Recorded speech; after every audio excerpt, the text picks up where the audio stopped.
Hi friends. आज बहुत important दिन है ट्वेल्थ के स्टूडेंट्स की लाइफ में। इस तरीके से भी है कि ये रिजल्ट का जो वेटिंग है ना, उसके एक मैच्योरिटी लेवल पे आप आ गए कि टेंथ का भी रिजल्ट आपने ऐसे ही राह देखी होगी, अभी आ गया ट्वेल्थ का।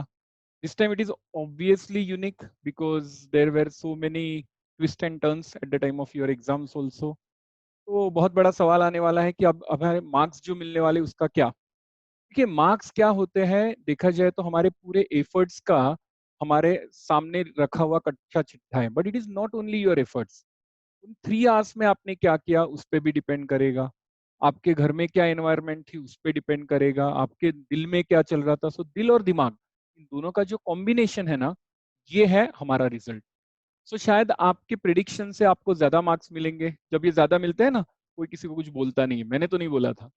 लेकिन जब कम मिलते हैं तो ऑब्वियसली नाराज हो जाते हैं। someone who is expecting 100 in accounts, and even if he gets 99, still he or she will not be happy with the marks. और कोई अगर एक्सपेक्ट कर रहा था 90, तो 92 में ही विल बी और she will be very happy. So ये होना ही है, इट्स ओके। लेकिन आपको ये देखना है कि क्या आप ये सारा पूरा का पूरा रिजल्ट डाइजेस्ट कर सकते हो, क्योंकि ये रिजल्ट आपका बाद में कोई पूछने नहीं वाला। लेकिन ये देखा जाएगा कि ये रिजल्ट डाइजेस्ट करके आप कैसे खड़े हुए। अगर रिजल्ट खराब आता है तो डाइजेस्ट करना है, बहुत अच्छा आता है तो हवा में भी नहीं जाना है, क्योंकि उसके बाद फिर वो तकलीफें बढ़ जाती है जब हम हवा में चले जाते हैं। So what ideally what you should do, that is what I feel, is accept the result as it is. जो भी रिजल्ट आया उसमें एंजॉय कीजिए। ट्वेल्थ का रिजल्ट आपके लाइफ में फिर से कभी नहीं आने वाला। देखिए, मेरा टेंथ का जबरदस्त स्कोर होने के बाद मेरा ट्वेल्थ का स्कोर बहुत खराब था। उसमें मेरी कुछ गलतियां थी, जैसे इकोनॉमिक्स में मैंने स्टैटिस्टिक्स का पार्टी ऑप्शन में डाल दिया, आई डोंट नो व्हाई। तो मुझे इकोनॉमिक्स और इंग्लिश में मार्क्स अच्छे नहीं मिले थे, बट स्टिल। और उसके बाद मैंने बहुत रीचेकिंग डाला, जो भी रिवेल्युएशन सब कुछ किया, 2-3 महीने मैंने राह देखी। लेकिन अभी ऐसे लगता है कि क्या सच में जरूरत थी इतना पैनिक होने की? Answer is no. उसके बाद आज तक मुझे ट्वेल्थ का रिजल्ट किसी ने नहीं पूछा।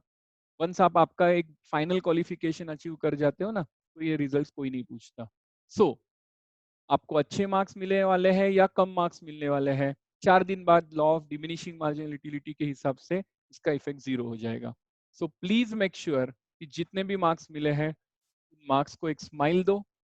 That is an appreciation given by your life to you. उसको एक छोटा सा स्माइल दीजिए, एक्सेप्ट कीजिए। अगर आपको लगता है कि मार्क्स कम मिले हैं तो अगली फेज है, F Y S Y T Y है, किसी का बीबीए है, किसी को C A C M S C S है। ये जो भी आपके अगले वाले चैलेंज है ना, उसकी तरफ फोकस कीजिए। ऐसा ना हो कि आप यहीं पे फ्रस्ट्रेट हो जाए और टाइम पास करें, या आप यहाँ पे इतने ज्यादा खुश हो जाए कि अगले सक्सेस की तरफ आप ध्यान ना दें। तो let's accept it with maturity. I repeat, जहाँ से मैंने स्टार्ट किया था कि टेंथ और ट्वेल्थ, इसके रिजल्ट में एक बहुत बड़ा फर्क है, और वो है मैच्योरिटी का। तो एक्सेप्ट इट मैच्योरिटी। घर वालों को भी आपका रिजल्ट एंजॉय करने दो, आपके फ्रेंड्स जिनको आपसे ज्यादा या आपसे कम मार्क्स मिले हैं उनको भी एंजॉय करने दो। और अगर किसी को सपोर्ट की जरूरत है, प्लीज उसको सपोर्ट दीजिए, क्योंकि आज आपके मार्क्स से ज्यादा इंपॉर्टेंट है एज अ फ्रेंड आपने उसको दिया हुआ सपोर्ट। उसको सपोर्ट दीजिए, और अगर आपको सपोर्ट की जरूरत है तो खुल के आपके फ्रेंड्स को, पेरेंट्स को या हमें बताइए, we are there with you. Okay. एक पक्का काम कीजिए, जितने भी मार्क्स होंगे आज घर पे कुछ ना कुछ मीठा होना चाहिए बस। फिलहाल हमें नहीं मिल पाएगा वो, लेकिन जो भी मिलेगा, एक बार लॉकडाउन खत्म हो जाने दो, कोरोना को खत्म कर देते हैं, फिर हम आपके साथ एंजॉय करेंगे। जो भी मीठा आपने बनाया फिर से लेके आई। Okay, good luck for the results. But I repeat, ये रिजल्ट्स लाइफ का रिजल्ट नहीं है, सिर्फ एक एग्जाम का रिजल्ट है। Accept it with that maturity. Okay, चलो bye, thank you, waiting for your marks.